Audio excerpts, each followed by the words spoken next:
In 1875, Boston's first Chinese restaurant, Hung Far Lo, opened its doors to the public with the selling point of being the first restaurant to sell chop suey.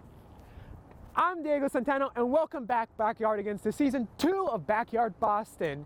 Today, we are eating our way through Chinatown and beyond.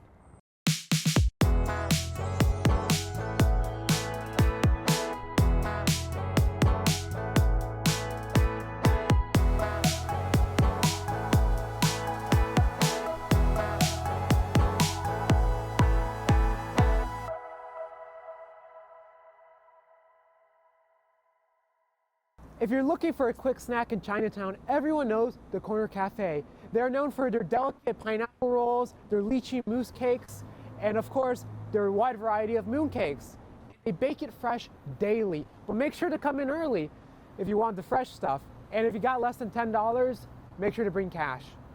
Now, today we have a nice little selection of desserts from the Corner Cafe, and as much as I like to, I cannot eat them all on my own. So today we have our guest host, Becky! Hi. Hi, Becky, how are you today? I'm good, how are you? I'm doing okay. Ready to eat? Yeah.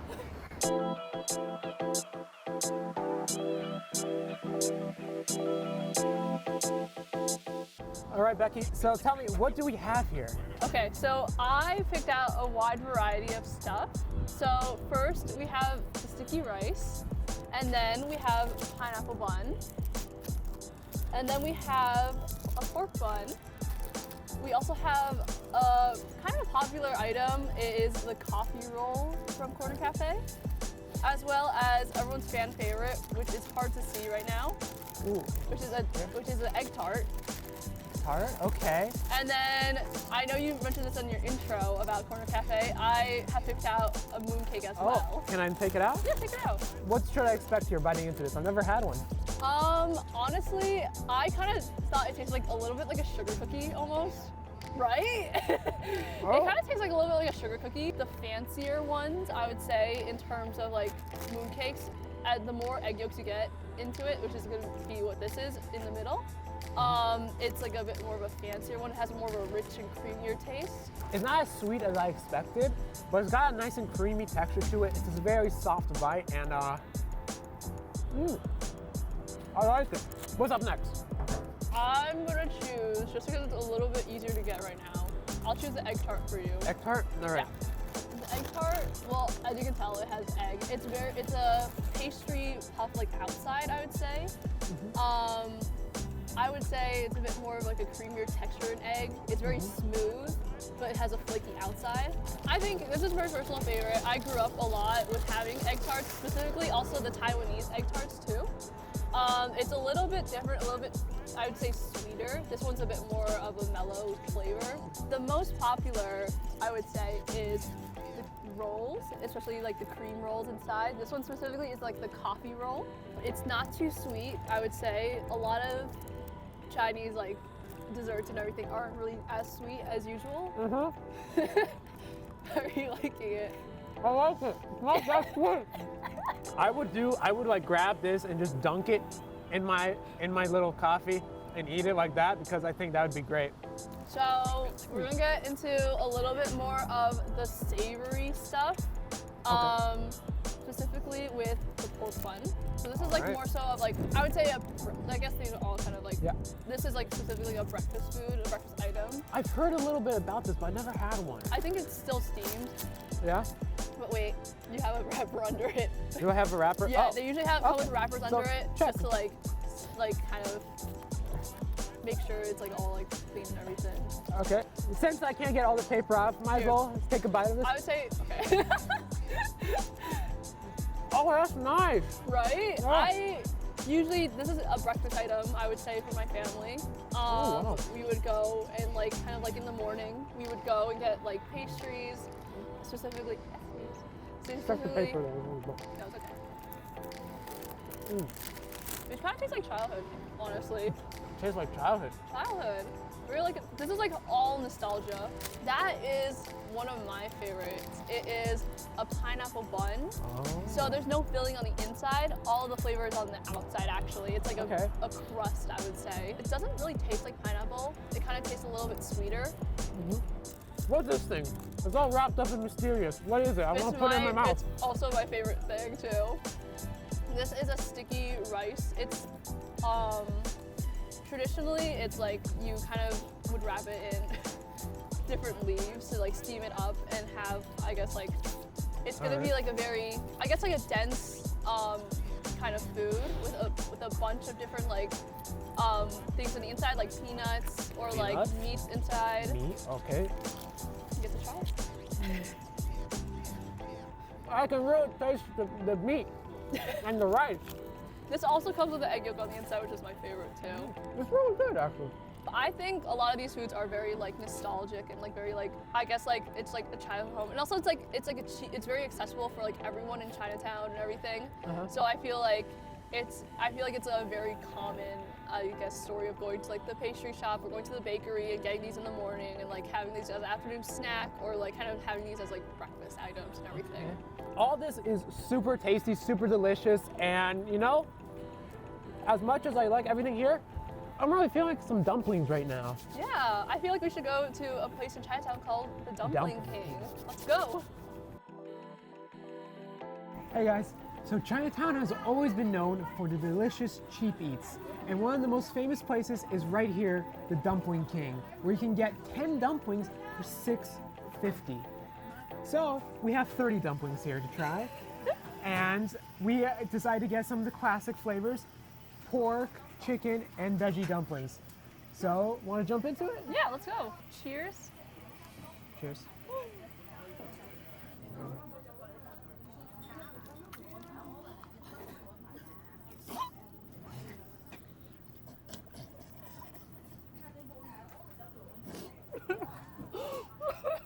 As you can tell, it's very juicy.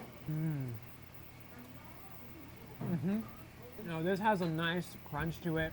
You really get the flavor of the pork, and it's nice and juicy. As you can tell, it's nice and juicy on the inside.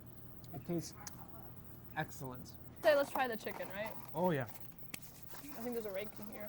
I love how they're all like, you can tell that they're handmade, which is my favorite. Cheers.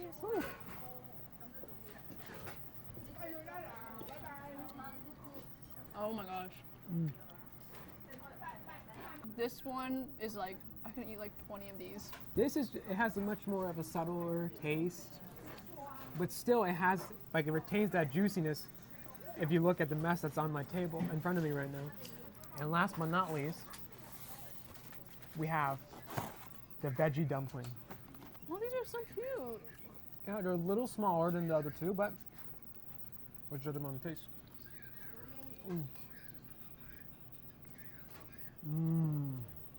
It tastes like an egg roll in a dumpling, and it's like so good. Hot. It's very fresh. It just came out of like cooking. It's like so fresh and so crispy, and Hot.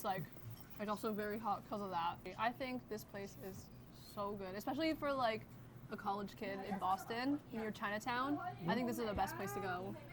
I'm kind of craving some pastries, actually. Oh. After trying all these savory foods. Me too. Where should we go? I don't know. Where are we going? The North End. Oh. We're the North End. Okay. Surprise. Oh, I'm craving some sweetness right now. You are? Yeah. Let's go to the North End.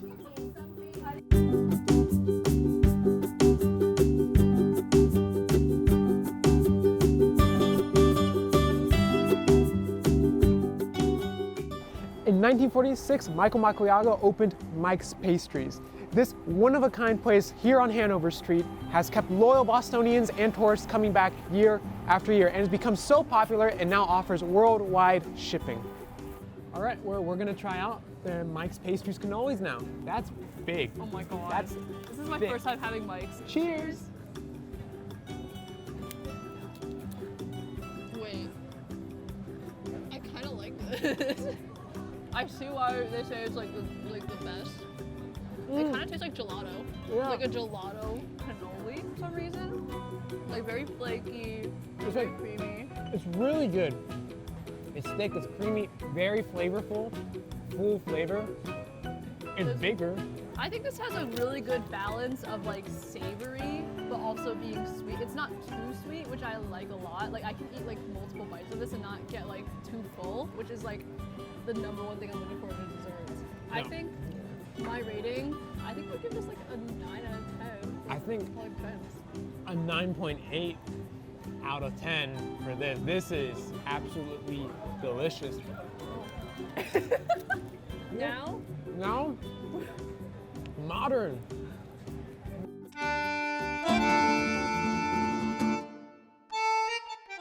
Opening its doors in 1930 by the Piccarelli family, modern pastry prides itself on using old world methods of over 150 years. And today we have all of these desserts to try and all this coffee, but what we're really here for are the cannolis. Cheers!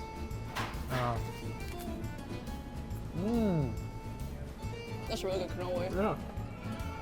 It's just really nice, and it's very creamy.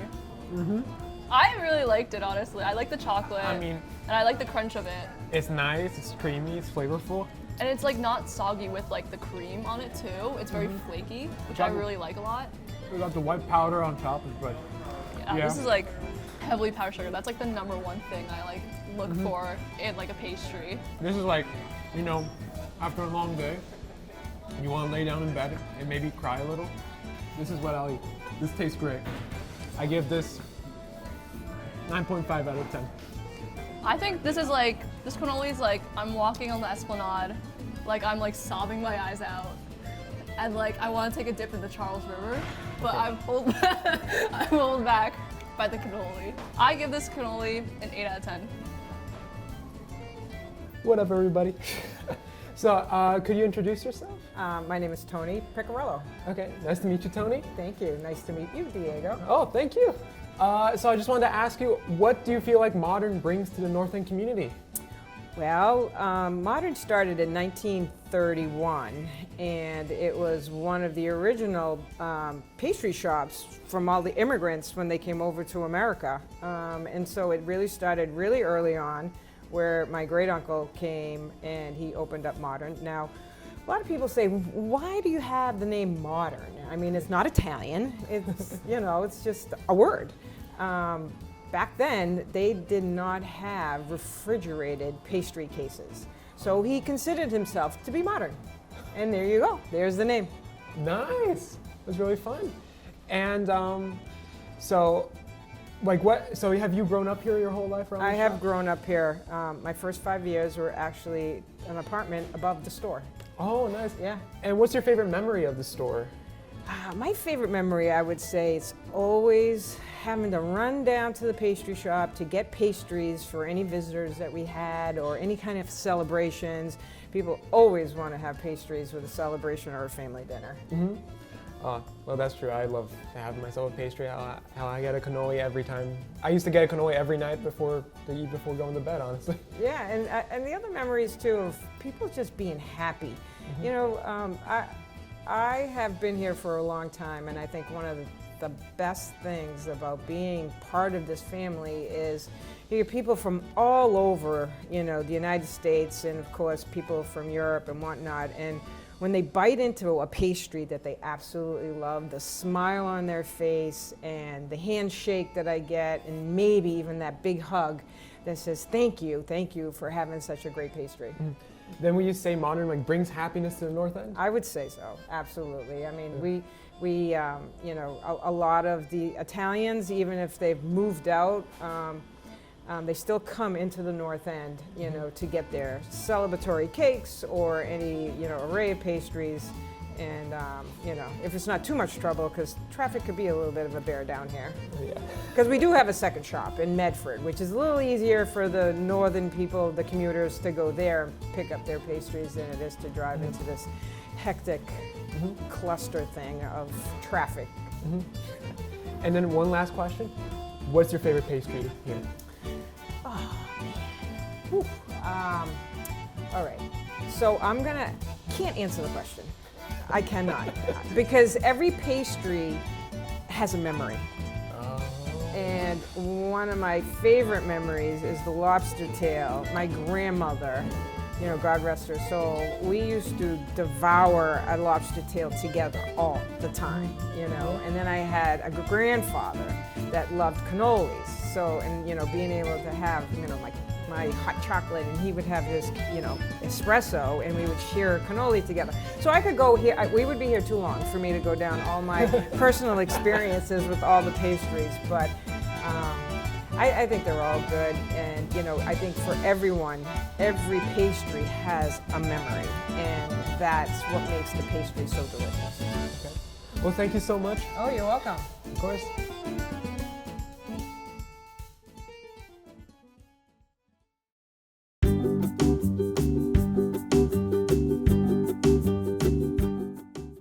Hey guys, and welcome to Bova's. Bova's has been a staple of the North End since 1926 and is known for having a wide variety of Italian sweets and desserts. And the most distinctive thing about Bova's is that they are open 24/7, meaning you can come whatever moment of the day to get your sweets.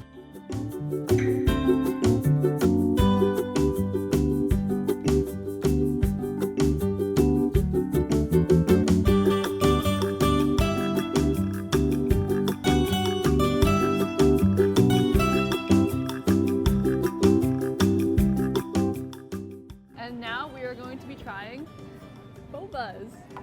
Right. Take what you're choosing. Grab one? Right. Okay. Choose it.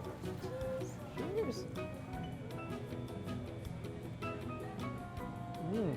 I feel like this is like the most different out of all three cannolis that we've tried. It's completely different texture. It's much more mellow, much more like easing into it.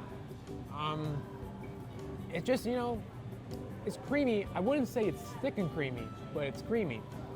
And I would say, like, I kind of miss the powdered sugar a little bit, and I kind of miss, like, I guess the feel, but I I feel like this is a better late night snack than the other two because it's not that heavy. I think you're completely right in saying this is like the better late night snack out of all of them because just how it's weirdly simple, both in presentation and just in taste, honestly, too. I think I personally give it like a 7 out of 10. I think 7.5, or you know what? I'll be generous, 8 out of 10. This is a pretty good cannoli.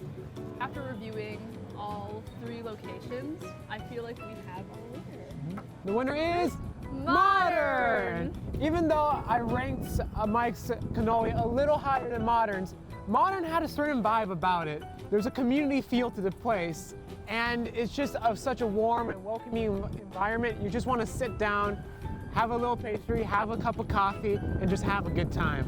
Yeah, I believe that Modern is very like community-based and very family-like oriented, and it's hard to find a sit-down pastry shop in Boston, which I really liked about Modern. Even though Bova's and Mike's had amazing cannolis and each have their own appeal, none of them really gave you a place to sit down. Most of them were come in and get out. But Modern really gave you that sense of inviting feeling and that sense of warmth. Thank you for coming with us as we journey through Boston's eateries. It has been a great time, and thank you to everyone who has spoken with us, everyone in Chinatown and the North End who's come and spoken with us, and thank you to our guest host, Becky! Yeah. Join us next time when we go and explore different places in Cambridge. Have a good day.